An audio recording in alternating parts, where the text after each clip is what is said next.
America crowned Otis Redding the King of Soul, then sent him to his death in a second-hand plane. The man who once declared, "All I ever wanted was to sing to the people." Why did he have to die in the freezing waters of Lake Monona while his records burned up the charts? Otis Redding died in icy waters while his voice soared higher than any plane they ever let him board. December 10th, 1967, the Beechcraft H-18. Carrying the King of Soul plunged through the gray Wisconsin sky into Lake Monona, just 4 miles from Madison's airport. At 26, Otis Ray Redding Jr. was at the absolute peak of his creative powers, having just finished recording what would become his masterpiece and epitaph, Sittin' On, the Dock of the Bay. The man who had bridged the racial divide in American music was gone in an instant, not because of fate, but because of an industry that gambled with black lives to maximize white profits. The official cause would be listed as pilot error and poor weather conditions. But those who understood the economics of the music industry knew the deeper truth. Otis Redding had been killed by a system that forced black artists to fly in 20-year-old aircraft, while white superstars like Elvis Presley and the Beatles traveled in modern, well-maintained planes with experienced crews. The same industry that had celebrated his breakthrough at Monterey Pop Festival just months earlier had sent him to his death in an aircraft that should never have been in the sky. When news of Otis Redding's death broke, it sent shockwaves through a music world that was just beginning to understand his revolutionary impact. Radio stations across America played marathon tributes, while fans gathered outside Stax Records in Memphis, laying flowers and photographs. 3 days after his death, Sittin' On, The Dock of the Bay was released, becoming the first posthumous #1 hit by a soul artist and cementing his status as a tragic legend. Headlines mourned the crash. Few dared to mourn the system that caused it. The newspapers would focus on the accident, the weather, the cruel twist of fate that robbed music of one of its greatest voices. What they failed to examine was the systematic inequality that forced black artists to accept substandard travel arrangements. The economic pressures that made safety a luxury only white superstars could afford. The complete absence of industry standards that might have prevented such tragedies. From the red dirt of Georgia, Otis Redding carried a voice that no cotton field could contain. But to understand how a sharecropper's son became the voice of a generation and then a cautionary tale about the price of artistic integrity, we must journey back to the red dirt roads of Dawson, Georgia, where a young boy first discovered that his voice could transform pain into power. The story begins in the cotton fields of rural Georgia, where Otis Ray Redding Jr. entered the world on September 9, 1941. During a time when being born black in the Deep South meant accepting limitations that seemed as immutable as the laws of physics. His father, Otis Sr., worked as a sharecropper and part-time preacher, while his mother, Fannie Mae, cleaned houses for white families in town, returning home each evening with stories of luxury that must have seemed like fairy tales to their 6 children. The Redding household was one where music served multiple functions. It was entertainment, spiritual sustenance, and the only form of flight available to a family trapped by segregation. Young Otis grew up surrounded by the sound of gospel hymns, work songs, and the blues that drifted from juke joints on Saturday nights. His voice, even as a child, possessed a raspy quality that seemed to carry the weight of generations of struggle and the promise of transcendence. The family's move to Macon when Otis was 5 marked the beginning of his musical education in earnest, but also his first lesson in the economics of survival for black families in the Jim Crow South. Macon in the 1940s was a city caught between its Confederate past and an uncertain future. A place where black musicians could find work in clubs and churches, but where the opportunities for advancement remained severely limited by the realities of segregated society. Otis's first taste of performing came in his local church, where his voice quickly distinguished him from other young singers. But it was his discovery of secular music, particularly the rhythm and blues that was beginning to emerge from cities like Atlanta and Memphis, that revealed the true scope of his talent and the possibility of escape from predetermined limitations. By his teenage years, he was performing at local talent shows and small venues, developing the stage presence and emotional intensity that would eventually make him a legend. But he was also learning the harsh realities of being young, black, and talented in a society that simultaneously celebrated and constrained such gifts. The economic pressures facing the Redding family meant that Otis had to balance his musical ambitions with practical necessities. He dropped out of high school to help support his family, working at various jobs while performing whenever possible. This period of struggle would later inform his music, giving his performances an authenticity and emotional depth that resonated with audiences who had faced similar challenges. Could a young black man from rural Georgia transcend the limitations that segregated society had predetermined for him? The question wasn't just about individual talent. It was about whether the music industry would allow someone like Otis Redding to reach his full potential, or whether systemic barriers would keep him trapped in regional obscurity. The answer would come through a combination of extraordinary talent and the willingness to accept risks that white performers would never have faced. By his late teens, Otis Redding had developed the musical style and stage presence that would define his career. But he was also learning the harsh realities of the music business for black artists in the 1950s South. His early experiences with local record labels and promoters provided an education in both musical possibility and industry exploitation that would shape his approach to fame and success.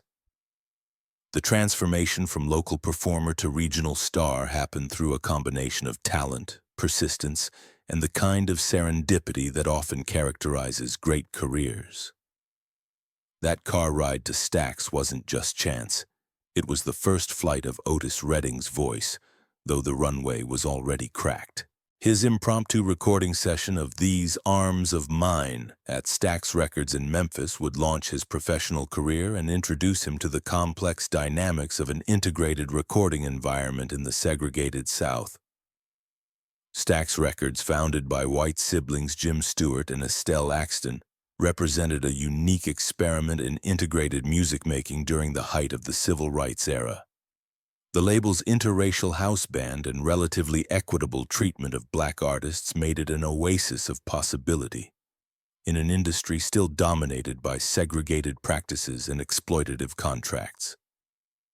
For Otis Redding, Stax represented both opportunity and limitation. The label provided him with professional recording facilities, talented musicians, and access to distribution networks that could carry his music beyond the regional markets where he had been confined. But it also meant accepting the economic realities of an industry where black artists, no matter how successful, operated within constraints that their white counterparts rarely faced.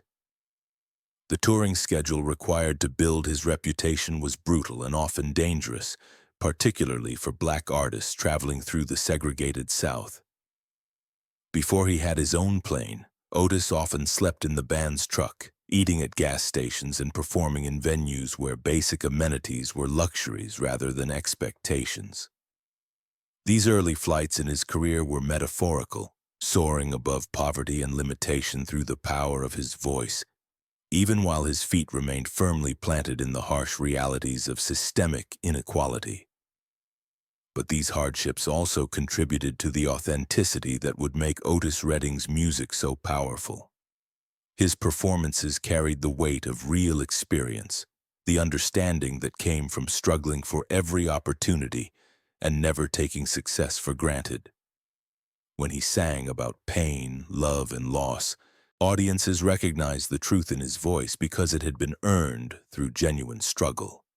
His early Stax recordings, including Pain in My Heart and Mr. Pitiful, showcased his evolution as both vocalist and songwriter. but they also revealed the tensions inherent in his position. He was expected to deliver authentic black music to increasingly diverse audiences while navigating the commercial pressures that demanded both innovation and familiarity. Behind all that growing success, was there a loneliness that came from being constantly in motion, separated from family and the Georgia farm life he cherished? The question would prove significant as Otis struggled to balance his artistic ambitions with his desire for the simple pleasures of home, family, and the land that had shaped his identity. The period from 1965 to 1967 would mark the absolute peak of Otis Redding's artistic and commercial success, but also the intensification of a traveling schedule that would ultimately contribute to his tragic end. His performances during this era showcased a vocalist at the height of his powers, capable of moving seamlessly between tender ballads and explosive gospel-influenced anthems that left audiences physically and emotionally exhausted.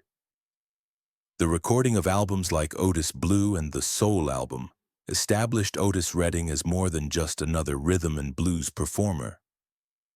He was emerging as a definitive voice of American soul music, someone whose interpretations of both original material and cover versions carried weight and authority that transcended genre boundaries. But success at this level meant accepting a touring schedule that kept him airborne more often than grounded. His appearance at the Monterey Pop Festival in June 1967 represented a watershed moment not just for his career but for the broader integration of American popular music. Performing before a predominantly white, rock-oriented audience, Otis delivered a set that converted skeptics and established him as a crossover star capable of reaching beyond the traditional boundaries of soul music. Otis Redding became the bridge America claimed it wanted, but bridges are the first to collapse when no one maintains them.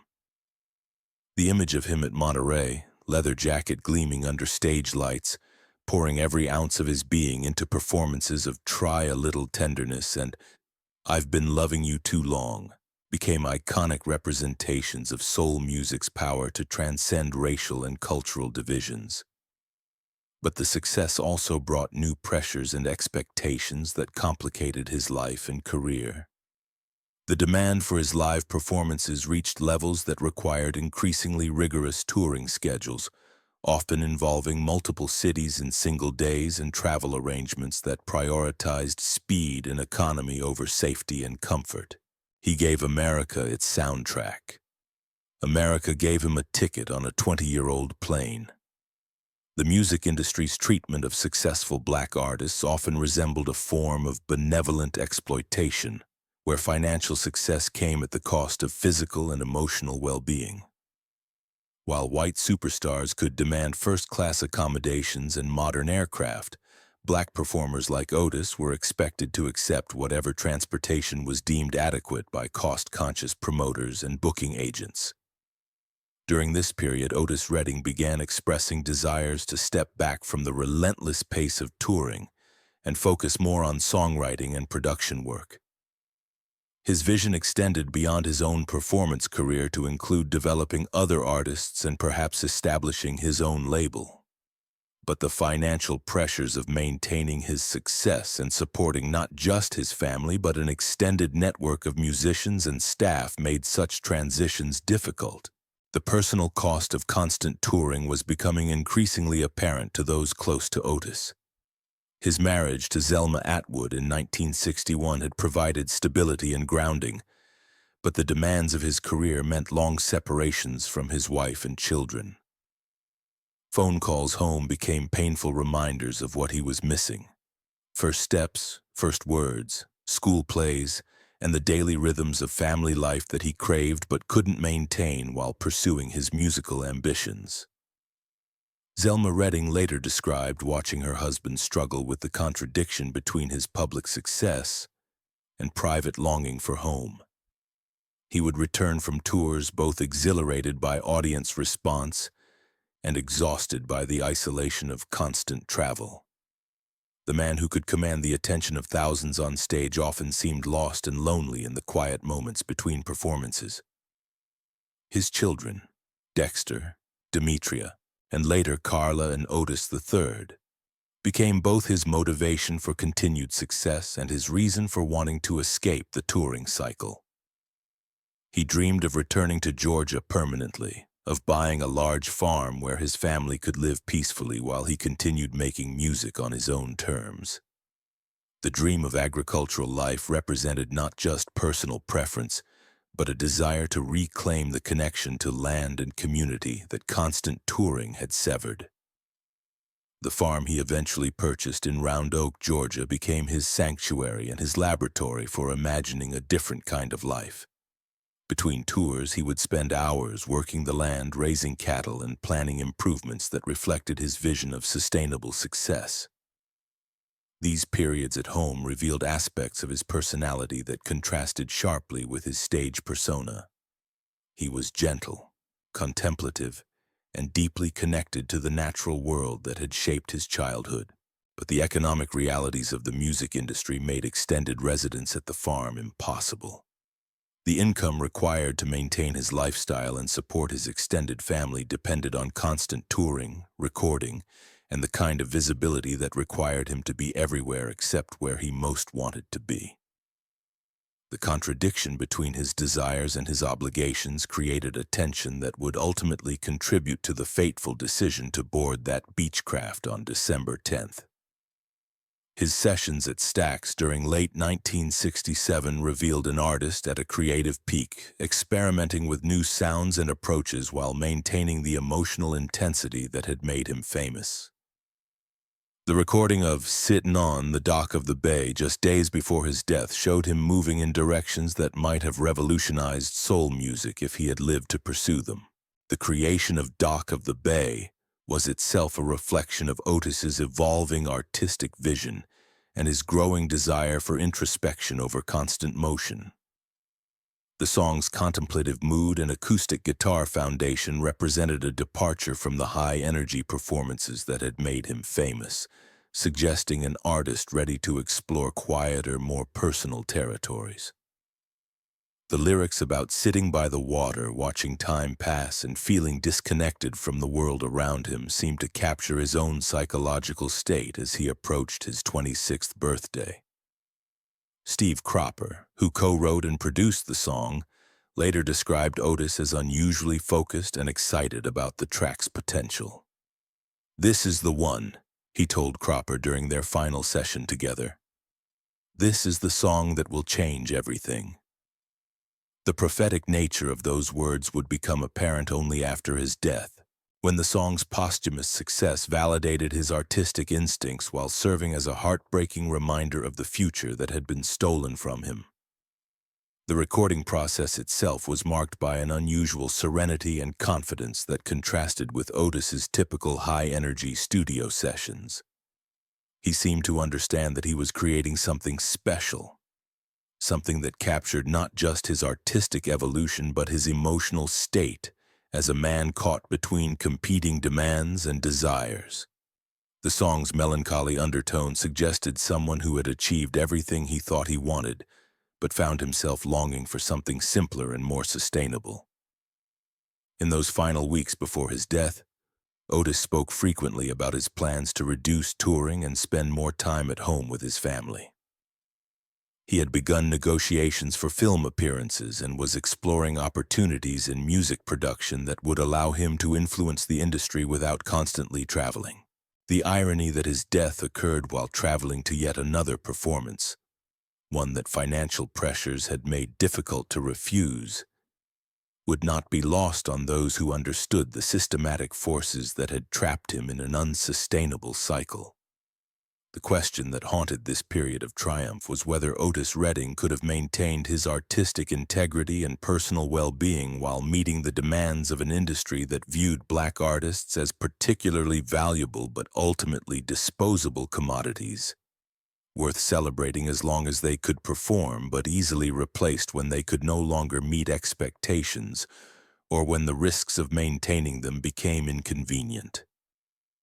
The events leading to December 10th, 1967 unfolded with a momentum that seemed almost predetermined by the structural inequalities and economic pressures that had shaped Otis Redding's entire career.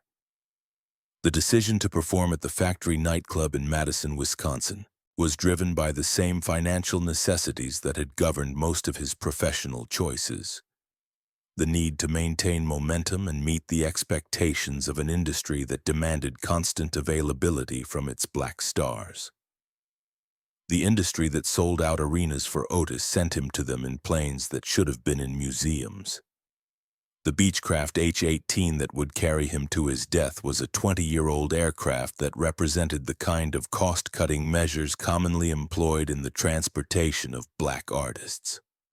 While white superstars like Elvis Presley and the Beatles traveled in modern, well-maintained aircraft with experienced crews, successful black performers often found themselves flying in older planes with questionable maintenance records and pilots whose qualifications were secondary to their willingness to work cheaply.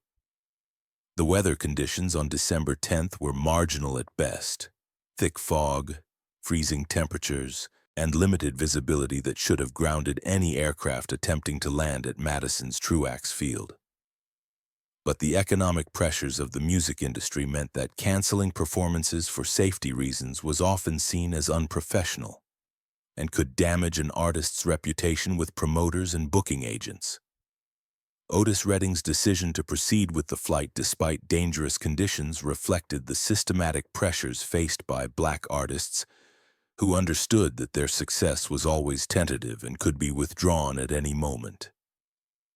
Missing a performance could mean losing future bookings, disappointing fans, and failing to meet financial obligations that supported not just his own family, but the extended network of musicians and staff who depended on his continued success. The crash occurred at 3:28 p.m. just 4 miles from the airport, as pilot Richard Fraser attempted to navigate through weather conditions that would have challenged much more experienced aviators flying superior aircraft. The Beechcraft hit the water nose first, killing Otis instantly along with 4 members of his band. Only trumpet player Ben Cawley survived, pulled from the freezing lake with injuries that would affect him for the rest of his life. Otis sang to thousands nightly, yet died alone in waters that swallowed his voice forever. The immediate aftermath of the crash revealed the industry's capacity for both genuine grief and calculated exploitation. While fans and fellow musicians mourned the loss of an irreplaceable talent, record executives quickly moved to capitalize on the tragedy, rushing Sittin' On the Dock of the Bay into release and marketing his death as a romantic tragedy rather than a preventable industrial accident. The song's posthumous success, becoming the first soul record to reach #1 after an artist's death, validated Otis's artistic instincts while serving as a permanent reminder of what the music world had lost. Its melancholy tone and lyrics about watching life pass by seemed to anticipate his fate in ways that were both beautiful and heartbreaking. The Dock of the Bay became his monument and the industry's indictment. The investigation into the crash focused on pilot error and weather conditions, while largely ignoring the systematic factors that had placed Otis Redding in that aircraft on that day. There was no examination of industry practices that prioritized profit over safety. No discussion of why successful black artists were expected to accept transportation arrangements that white performers would have rejected without question. The official investigation conducted by the Civil Aeronautics Board followed standard procedures for aircraft accidents but failed to address the broader context that had made the flight both necessary and dangerous. The report noted pilot inexperience, poor weather conditions, and mechanical factors, but made no mention of the industry practices that routinely placed black performers in situations where such risks were normalized and accepted. The aftermath of the crash revealed the music industry's capacity for selective memory and strategic amnesia. While executives publicly mourned the loss of a great talent, they quickly moved to distance themselves from any responsibility for the conditions that had led to his death. Record companies that had profited from his talent suddenly discovered concerns about artist safety that had been notably absent during his lifetime. The speed with which Sittin On, the Dock of the Bay, was rushed into release following his death revealed both genuine appreciation for his artistry and calculated exploitation of his tragedy. The song became a massive hit, validating Otis's artistic instincts while generating substantial profits for the same industry that had failed to protect him. The irony that his greatest commercial success came after his death was not lost on those who understood how the music business had consistently undervalued black artists while they lived. The legal and financial battles that followed Otis's death exposed additional layers of exploitation that had characterized his relationship with the industry. While his music generated millions in revenue, his family discovered that complex contractual arrangements and industry accounting practices had left them with far less than his success should have provided. The same system that had profited from his talent while he lived continued to benefit from his death while minimizing compensation to his survivors. The establishment of the Otis Redding Foundation by his family represented an attempt to create something positive from tragedy, while addressing the systematic problems that had contributed to his death. The foundation's focus on music education and support for young artists reflected an understanding that individual talent needed institutional support to flourish safely and sustainably. But the foundation's work also served as a constant reminder of what had been lost and what might have been prevented. Otis's death was not an isolated tragedy, but part of a pattern of industry neglect that had claimed other black performers and would continue to do so as long as systematic inequalities remained unaddressed. The bronze statue erected in Macon, Georgia, became a pilgrimage site for fans who recognized Otis as more than just an entertainer. He had been a cultural bridge builder who had shown America what was possible when talent was allowed to transcend racial boundaries. But the statue also served as a monument to institutional failure, a reminder that society had been capable of celebrating black genius while failing to protect it. The continuing popularity of Otis's music more than 50 years after his death demonstrates the timeless quality of his artistry. But it also raises uncomfortable questions about how many other potential legends were lost to industry indifference and systematic inequality. His voice, preserved in recordings that continue to move listeners across generations and cultures, stands as both celebration of what was achieved and lament for what was lost. Perhaps most significantly, the circumstances of Otis Redding's death highlighted the absence of industry standards and regulations that might have prevented such tragedies. The music business operated with a casualness towards safety that would have been unacceptable in most other industries, particularly when it came to the treatment of black performers who were expected to accept risks that white artists would never have faced. The Federal Aviation Administration's subsequent investigations into charter flight safety led to some improvements in regulations and oversight. But these changes came too late for Otis and failed to address the underlying economic and racial factors that had made dangerous flights seem acceptable for black performers. The industry's response was largely reactive rather than proactive, addressing technical issues while ignoring the systematic inequalities that had created the conditions for tragedy. We still hum Dock of the Bay, but when Otis boarded that plane, did anyone ask why the King of Soul flew like cargo? The question remains relevant today as the music industry continues to grapple with issues of racial equity and artist welfare. While conditions have improved in some areas, the fundamental dynamics that led to Otis's death, the prioritization of profit over people, the normalization of different standards for black and white performers, the absence of adequate support systems for artists under pressure, persist in various forms. The legacy Otis Redding left behind was complicated by the circumstances of his death and the industry's response to his loss. His music continued to inspire and influence musicians across racial and genre boundaries, but his death also served as a reminder of the costs that black artists had been expected to pay for success in an industry that profited from their talent while remaining largely indifferent to their welfare.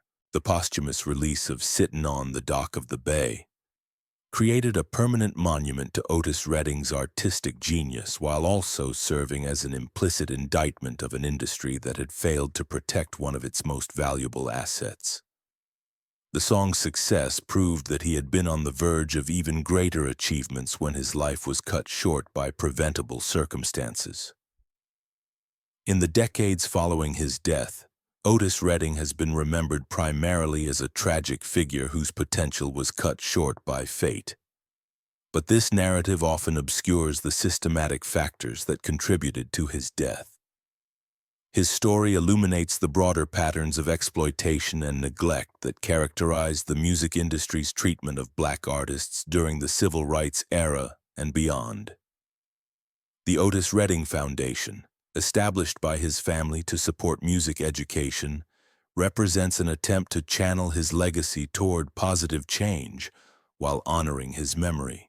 But the foundation's work also serves as a reminder that the industry that profited from his talent did little to ensure that future generations of artists would be protected from similar fates. Perhaps most significantly, Otis Redding's death highlighted the absence of industry standards and regulations that might have prevented such tragedies. The music business operated with a casualness toward safety that would have been unacceptable in most other industries, particularly when it came to the treatment of black performers who were expected to accept risks that white artists would never have faced.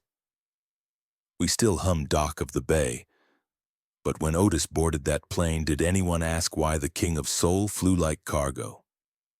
The bronze statue erected in Macon, Georgia, serves as a testament to his enduring impact on American music and culture. But it also poses uncomfortable questions about how many other potential legends were lost to industry indifference and systematic inequality. Otis didn't just lose his life in Lake Monona, he lost it in an economy that priced black genius as expendable. His voice, preserved in recordings that continue to move listeners more than 50 years after his death, stands as a permanent reminder of what was lost when that Beechcraft hit the cold waters of Lake Monona. But it also serves as a call to action, challenging the music industry to confront the systematic inequalities that continue to affect artists of color, and to ensure that future tragedies like his become impossible rather than merely unlikely. The statue in Macon stands tall, but it cannot cover the truth. Otis Redding was killed by a system that cashed his checks and cut his wings. What hidden truths about the music industry's treatment of black artists might still remain buried alongside Otis Redding's story? The answer may determine whether his death serves as a final tragedy or as a catalyst for the kind of systematic change that could prevent future losses of equally irreplaceable talent.